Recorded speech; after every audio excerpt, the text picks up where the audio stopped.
Inti dari beritanya itu si Abdul Ghani ini sebagai gubernur dan rombongan Maluku Utara ceritanya ke Medan untuk memuluskan perizinan usaha pertambangan yang katanya milik keluarga wali kota Medan sekaligus anak dari presiden.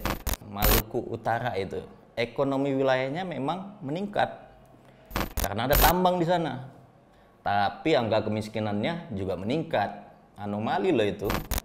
Ada apa itu ya? Siapa yang menikmati hilirisasi itu?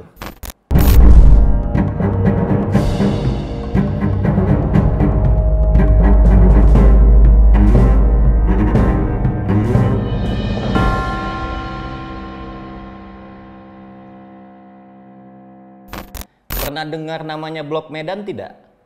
Jika wartawan bertanyakan itu ke istana, sudah pasti jawabnya, apa? Silahkan tanyakan itu ke wali kota Medan. Silahkan tanyakan itu ke KPK. Klasik itu. Jadi jangan harap Anda dapat jawaban. Kalau kata buzzer istana itu kan bukan tupoksinya. Ya elah udah deh, KPK itu di bawah eksekutif, wali kota itu di bawah presiden. Udah pulang sana. Ada-ada aja. Jadi informasi sedikit ya. Istilah Blok Medan ini muncul di persidangan kasus korupsi mantan gubernur Maluku Utara yang namanya Abdul Ghani di Pengadilan Negeri Ternate, Maluku Utara ini ya. Blok Medan itu istilah yang digunakan untuk pengurusan izin usaha pertambangan atau IUP untuk perusahaan yang diduga milik anak dan menantu Presiden Jokowi. Ini keluar dari kesaksian Kepala Dinas SDM. Kalau nggak salah namanya itu Suryanto. Inti dari beritanya itu si Abdul Ghani ini sebagai gubernur dan rombongan Maluku Utara ceritanya ke Medan untuk memuluskan perizinan usaha pertambangan yang katanya milik keluarga wali kota Medan sekaligus anak dari presiden. Ini menurut pengakuan yang terjadi di persidangan. Ajaib juga ya, gubernur datangin wali kota loh. Beda memang kawan kita satu itu. Disclaimer dulu ya. Saya cuma sampaikan berita ini. Bukan minta dikirimin 2 orang buat pecahin kaca mobil saya. Sesuatu yang benar itu menjengkelkan bagi orang yang korslet. Yuk balik lagi. Harusnya ya kalau namanya disebut di pengadilan itu, dia harus dimintai keterangan. Simpelnya begitu. Atau kalau merasa dirugikan, namanya dicatut, ya dia datang sendiri ke KPK kasih penjelasan. Itu membuktikan kalau dia di posisi yang benar. Publik kan perlu tahu apa korelasinya 2 orang ini. Perusahaan apa ini? Tujuan perusahaan ini apa? Di mana lokasinya? Ini kan harus jelas ke publik. Jadi pertanyaannya adalah, apakah KPK penegak hukum akan proses itu? Atau sekedar speak-speak iblis aja? Ya kami dalami dulu, bla bla bla bla, klasik juga itu pernyataan. Sementara kita sangat memahami hukum kita itu sedang dalam fase hancur sehancur-hancurnya. KKN itu nyata terjadi pembiaran. Saya tidak tahu jika rejim berganti ya. Tapi bolanya ini jelas ada di KPK. Jadi yang kita tunggu adalah proses KPK. Kita keluar dulu dari topik itu bentar. Saya tuh sempat membaca rilis pernyataan dari Jatam. Jatam itu jaringan advokasi tambang. Mungkin berkaitan, mungkin juga tidak. Kalianlah yang menilai. Jatam itu mengatakan perusahaan keluarga Bapak itu ya, Bapak itulah pokoknya.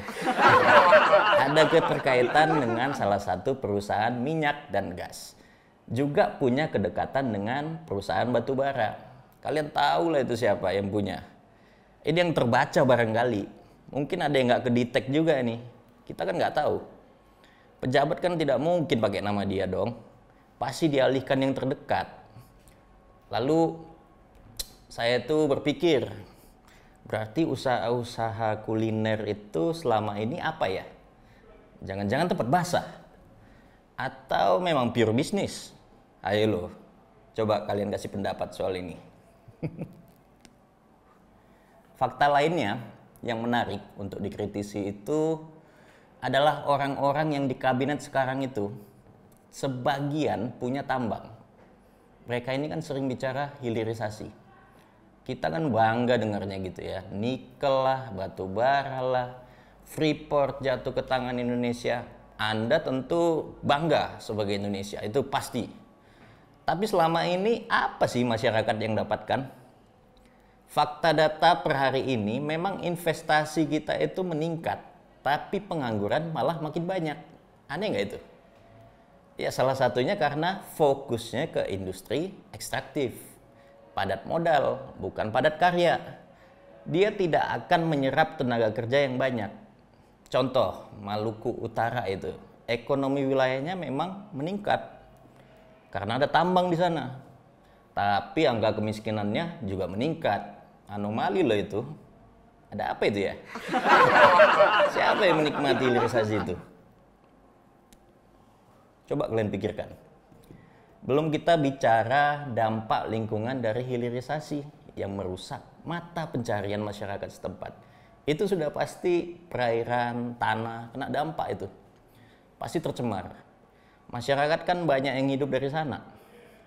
Lagi pula kalau kita mau bicara sumber daya alam, kenapa ya mereka jarang bicara komoditas lain? Ada puluhan komoditas itu yang pergerakan ekonominya ada di masyarakat bawah. Misalnya itu kopi, rumput laut, coklat, perikanan, kelapa, teh, dan lain-lain. Kalau saja prioritasnya ke situ, itu pasti lebih tinggi dari nikel loh. Poin plusnya tidak merusak ekosistem sekitar. Yang untung kan masyarakat, yang untung lingkungan. Karena semua diolah di situ pakai tenaga manusia. Uangnya pasti ke bawah. Oke lah, itu jadi topik yang lain lah. Hanya saja itu kan bagi saya adalah suatu indikasi gitu. Kalau kita sedikit kritis ya, saya rasa apa yang diungkapkan di persidangan itu agak aneh juga jika dikatakan hayalan. Tiba-tiba menyebut anak mantu presiden itu.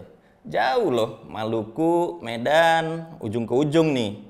Ada buktinya lagi foto pertemuan itu. Jadi secara logika harusnya nih ada potensi panggilan KPK. Ditambah lagi, jauh sebelum kasus ini, Faisal Basri itu pernah mengungkapkan juga di podcast kalau ada laporan intelijen KPK terkait penyeludupan nikel yang berkaitan dengan menantu presiden. Berarti dari keterangan itu harusnya KPK ini sebenarnya tahu ada yang nggak beres. Tinggal aksi aja kan? Ya nggak? Kaca mobil masih aman nggak? Aman ya? Kita berusaha mencoba lihat benang merahnya itu dengan mengumpulkan pecahan peristiwa dengan peristiwa. Persidangan di Maluku, anak presiden yang sering mengkampanyekan nikel, melihat isi kabinet banyak pemain tambang, penemuan Jatam terkait dengan perusahaan bapak itu, dan pernyataan Faisal Basri soal data intelijen KPK. Apa mungkin semua ada korelasinya dengan 3 periode? Perpanjangan masa jabatan yang ujungnya anak-anaknya dipaksakan maju sampai harus mengenyampingkan norma dan etika. Kan kesannya urgent banget gitu loh. Kira-kira menurut kalian ada kaitannya nggak itu? Suara kaca itu kan? Waduh, kalau menurut saya sih nggak ada kaitan lah. Gila aja Anda, cocokologi itu semua. Gila, bahaya tuh. Coba tulis pendapat kalian di kolom komentar ya. Tampaknya Konoha sudah semakin gila. Biasanya semakin lama kekuasaan akan cenderung merusak. Kekuasaan yang mutlak jelas merusak secara mutlak. Saya mau lihat mobil saya nih. Aduh. Sampai jumpa ya di kekacauan berikutnya. Kacau nih. Konoha.